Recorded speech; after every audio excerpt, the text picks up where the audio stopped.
closed. Apparently, they're unwilling to live up to the motto of the founder of Wells Fargo, courtesy. Instead, they choose to close the bank on 2 customers that have legitimate concerns.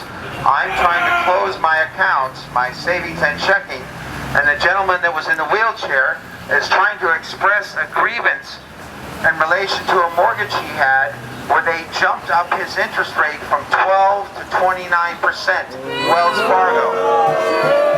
And they seem unwilling to deal with it. So I want to ask everyone to join me in pointing to Wells Fargo and saying shame. Shame! Shame! Shame! Shame! Shame! Shame! Shame! We're going to come back and do the same thing again because you said the bank was closed. I intend to close my account here, and apparently you don't want to serve your customer. You don't want to serve the other customer that was in the wheelchair that wanted to address your predatory lending.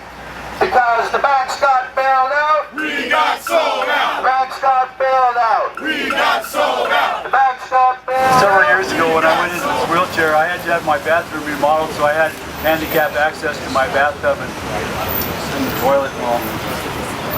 I arranged with bath fitters in Eugene, Oregon to contract and remodel the bathroom, so I had that access.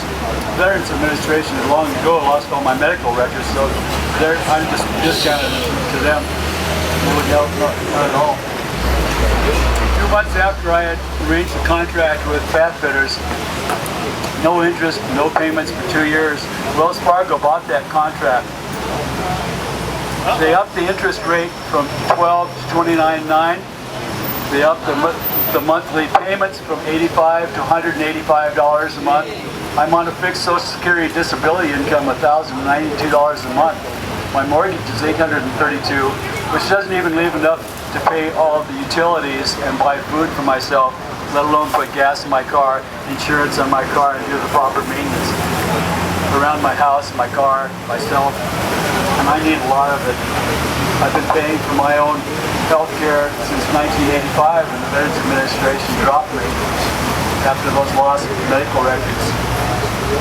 That incident. And Wells Fargo 2 weeks ago called up to say that the contract that I'd worked out with them since, I was supposed to pay $109 under a hardship discount that started just a little over a year ago. They said that hardship was over with now and they needed their money. And I said, you need your money.